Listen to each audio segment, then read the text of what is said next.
পাণ্ডবা নির্জলা একাদশী ব্রত মাহাত্ম্য হচ্ছে জ্যৈষ্ঠ শুক্লপক্ষের এই নির্জলা একাদশী ব্রত মাহাত্ম্য সম্পর্কে ব্রহ্মবৈবর্ত পুরাণে শ্রী ভীমসেন ব্যাস সংবাদে বর্ণিত হয়েছে। মহারাজ যুধিষ্ঠির বললেন, হে জনার্দন, আমি অপরা একাদশীর সমস্ত মাহাত্ম্য শ্রবণ করলাম। এখন জ্যৈষ্ঠ শুক্লপক্ষের একাদশীর নাম ও মাহাত্ম্য কৃপাপূর্বক আমার কাছে বর্ণনা করুন। শ্রীকৃষ্ণ বললেন, এই একাদশীর কথা মহর্ষি ব্যাসদেব বর্ণনা করবেন, কেননা তিনি সর্বশাস্ত্রের অর্থ ও তত্ত্ব পূর্ণরূপে জানেন। রাজা যুধিষ্ঠির ব্যাসদেবকে বললেন, হে মহর্ষি দ্বৈপায়ন, আমি মানুষের লৌকিক ধর্ম এবং জ্ঞান কাণ্ডের বিষয়ে অনেক শ্রবণ করেছি। আপনি যথাযথভাবে ভক্তি বিষয়নী কিছু ধর্মকথা এখন আমায় বর্ণনা করুন। শ্রী ব্যাসদেব বললেন, হে মহারাজ, তুমি যেসব ধর্ম কথা শুনেছ, এই কলিযুগের মানুষের পক্ষে সে সমস্ত পালন করা অত্যন্ত কঠিন, যা সুখে সামান্য খরচে অল্প কষ্টে সম্পাদন করা যায়, অথচ মহাফল প্রদান করে এবং সমস্ত শাস্ত্রের সারস্বরূপ সেই ধর্মই কলিযুগে মানুষের পক্ষে করা শ্রেয়। সেই ধর্মকথাই এখন আপনার কাছে বলছি। উভয় পক্ষের একাদশী দিনে ভোজন না করে উপবাস ব্রত করবে। দ্বাদশী দিনে স্নান করে শুচিশুদ্ধ হয়ে নিত্যকৃত্য সমাপনের পর শ্রীকৃষ্ণের অর্চন করবে। এরপর ব্রাহ্মণদেরকে প্রসাদ ভোজন করাবে। অশৌচ আদিতেও এই ব্রত কখনো ত্যাগ করবে না। যে সকল ব্যক্তি স্বর্গে যেতে চায় তাদের সারা জীবন এই ব্রত পালন করা উচিত। পাপকর্মে রত ধর্মহীন ব্যক্তিরাও যদি এই একাদশী দিনে ভোজন না করে তবে তারা নরক থেকে রক্ষা পায়। শ্রী ব্যাসদেবের এইসব কথা শুনে গদাধর ভীমসেন অশ্বত্থ পাতার মতো কাঁপতে কাঁপতে বলতে লাগলেন, হে মহাবুদ্ধি পিতামহ, মাতা কুন্তী, দ্রৌপদী, ভ্রাতা যুধিষ্ঠির, অর্জুন, নকুল ও সহদেব এরা কেউই একাদশীর দিনে ভোজন করে না।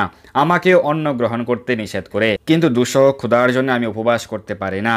ভীমসেনের এরকম কথায় ব্যাসদেব বলতে লাগলেন, যদি স্বর্গ আদি দিব্য ধাম লাভে তোমার একান্ত ইচ্ছা থাকে তবে উভয় পক্ষের একাদশীতে ভোজন করবে না। তদ উত্তরে ভীমসেন বললেন, আমার নিবেদন এই যে উপবাস তো দূরের কথা, দিনে একবার ভোজন করে থাকো আমার পক্ষে অসম্ভব, কারণ আমার উদরে বৃক নামে রয়েছে।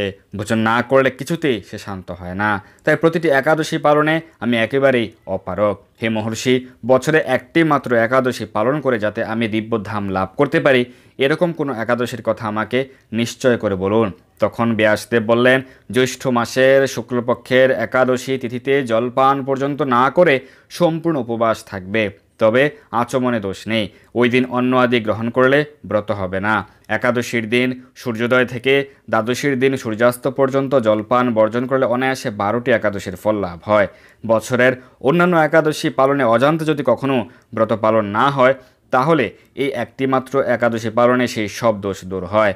দ্বাদশী দিনে ব্রাহ্ম মুহূর্তে স্নান আদি কার্য সমাপ্ত করে শ্রীহরির পূজা করবে। সদাচারী ব্রাহ্মণদের বস্ত্র আদি দান সহ ভোজন করিয়ে আত্মীয় স্বজন সঙ্গে নিজে ভোজন করবে। এরূপ একাদশী ব্রত পালনে যে প্রকার পুণ্য সঞ্চিত হয় এখন তা শ্রবণ করো।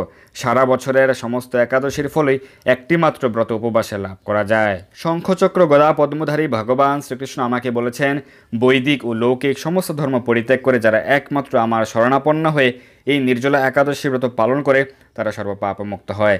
বিশেষত কলিযুগে ধন সম্পদ দানের মাধ্যমে সদ্গতি বা স্মার্ত সংস্কারের মাধ্যমেও যথার্থ কল্যাণ লাভ হয় না।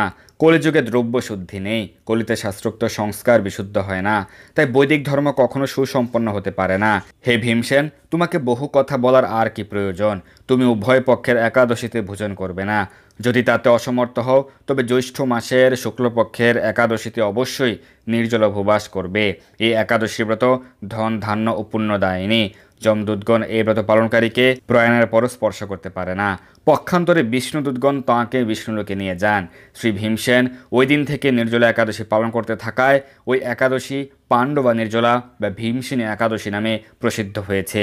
এই নির্জলা একাদশীতে পবিত্র তীর্থে স্নান, দান, জপ, কীর্তন ইত্যাদি যা কিছু মানুষ করে তা অক্ষয় হয়ে থাকে। যে ব্যক্তি ভক্তি সহকারে এই একাদশী মাহাত্ম্য পাঠ বা শ্রবণ করেন তিনি বৈকুণ্ঠ ধাম প্রাপ্ত হন। হরে কৃষ্ণ। এই দুর্লভ মনুষ্য জন্মকে সার্থক করতে যুক্ত হন কৃষ্ণ ভাবনায়। আপনার সকল ধর্মীয় বা পারমার্থিক প্রশ্ন জানাতে যুক্ত হন আমাদের টেলিগ্রাম গ্রুপে, আর এই ভিডিওটি শেয়ার করে আপনার সকল বন্ধুদের কাছে পৌঁছে দিন। ধন্যবাদ সবাইকে।